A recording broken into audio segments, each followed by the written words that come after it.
In today's video, we will be going through the 2022 romance and drama film, The Piano Teacher. Turn on subtitles and spoilers ahead.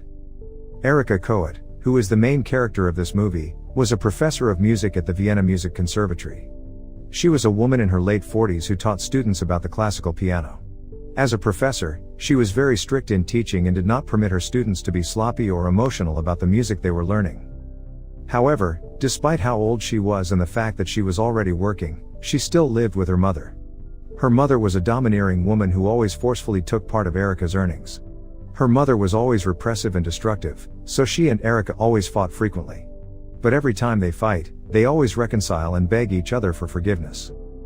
Erika's father had mental health issues and was locked away in a lunatic asylum. Erika's confused about her personality as she is stuck between being an adult struggling for something and being a little girl. Her life at home affected her psychology, and even at her age, she was unmarried. One day, she and her mother were invited to a music recital, to which they went. At the recital, Erika met with a young guy whose name was Walter Klemmer. Klemmer was a young engineering student who also played the piano. Erika played the piano masterfully in front of the guests at the recital, and everyone was amazed at her expertise. When she was done, Klemmer came to meet her and kissed her hand. He appreciated the great talent she had for classical music and told her how much he loved classical music himself. Erika gained interest in him after hearing about his love for classical music, and she was surprised that young people like him preferred pop and rock music to classical music. This was because Klemmer was a 17-year-old boy who came from an upper-middle-class family and loved to play the piano. After Klemmer left Erika, her mother came to meet her and gave her an opinion about Klemmer. Her mother claimed that Klemmer was a leech and was just trying to take advantage of her. Soon, Klemmer also displayed his own piano skills at the recital.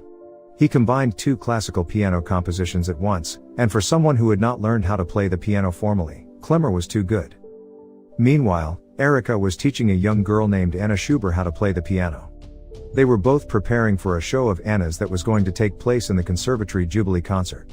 However, in Erika's private life, she was something totally different.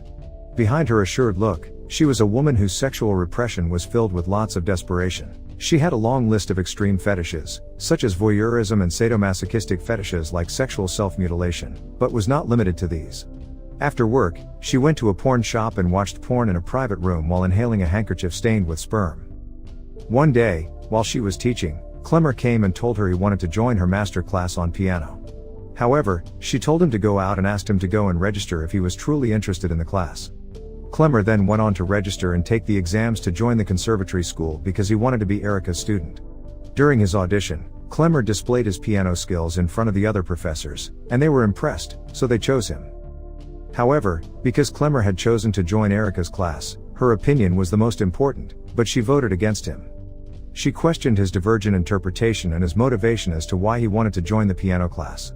Soon, the result came out, and Klemmer was eventually enrolled in Erika's class. But when she got home, she cut herself sexually on the edge of her bathtub because she had very strange sexual thoughts. The next day, when it was almost time for Erika's class, Klemmer rushed in early and came to meet Erika. Erika told him, however, that he was not serious about the music he came to learn but actually wanted to gain attention. Klemmer then confirmed to her that he was truly looking to gain her attention. He claimed that ever since they met at the recital a few months back, she had always been on his mind. He then asked her to take a walk with him after class, but she refused and told him to shut his mouth.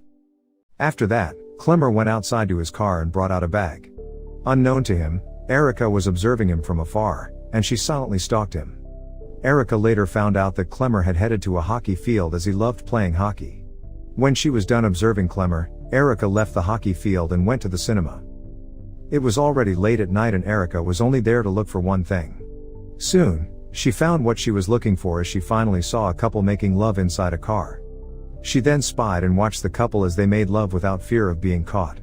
However, as she bent down to masturbate, the man sleeping with the woman in the car saw her and she had to run home. She got home to find her mother sabotaging her stuff as she always did. Immediately her mother saw her, her mother slapped her because she came home late, and Erika was surprised, as she found it a big deal since she was already an adult that could take care of herself. The conservatory had a Jubilee concert forthcoming and the professors monitored the students as they practiced, but Anna came late. Klemmer then saw Anna still nervous and tried to comfort her by telling her to play with him. Erica saw Clemmer and Anna together and it made her very jealous, and she angrily left the rehearsal room. She went into the empty coat room and, out of anger, smashed a glass cup. She then took the shards of the broken glass and placed them inside of Anna's coat pockets. When rehearsal was over, Anna put on her coat and placed her right hand into the pocket where Erica had poured shards of broken glass, which cut her hand. Erica then told Clemmer to help Anna, and she left the room. Clemmer noticed that Erica was jealous and followed her to the bathroom. He knew that Erica liked him but wouldn't show it. He then kissed Erica passionately, and she opened his trousers and played with his wiener. However, as he wanted to continue kissing her, she stopped him and warned him she would leave if he tried to kiss her again. Clemmer was confused as he wanted them to complete what they were doing. Erica told him that she would give him a letter spelling out the terms of their relationship. The next day, Anna's mother came to meet Erica and told her that Anna's hand had been permanently damaged and she would not be able to play at the forthcoming Jubilee concert. Erica was wholly sympathetic towards the woman and told her she would replace Anna at the concert. Anna's mother then asked a question: who could be so wicked to do such an evil thing? When Erica and Clemmer practiced, she was so arrogant and cold to him. She did not even allow him to look at her. Clemmer felt she had fooled him after what they had done the other day, but she handed him a letter about what he could do with her and asked him to read it when he was alone, after which she would call him. But Clemmer was already obsessed with Erica and followed her home. She told him to go home first and read the letter she gave him, but he refused. After much persuasion, she finally allowed him into her apartment and used a cupboard to block her room's door because of her mother. Clemmer wanted to sleep with her immediately, but she told him to read the letter she had given him first. He read the letter and discovered she wanted him to practice her sexual fantasy of bondage and domination with her. This got him angry as he felt, as an educated person, she shouldn't be engaging in such, and he left. The next day, Erica went to meet Clemmer at the hockey field to apologize and told him to sleep with her. He initially refused, but later slept with her and emptied his seeds into her mouth. Erica couldn't take it and she vomited, after which she washed her mouth. Clemmer was offended, and he pushed her away. Later that night, Clemmer came to Erica's apartment. He locked Erica's mother away in the bedroom and abused her sexually as she wrote in her letter. Erica could not do anything and just lay there. The next day, which was the concert day, Erica took a knife along with her to the concert. She wanted to do some sort of revenge on Clemmer. She went to the concert with her mother as she was supposed to replace Anna. Before the concert started, she waited outside and saw Clemmer enter cheerfully with his family. He casually greeted her and entered the hall. Erica was emotionally distraught, and she stabbed her shoulder with the knife and left the concert hall to wander in the streets. Thanks for watching. Please like, subscribe, and click the bell icon to get new movie recaps.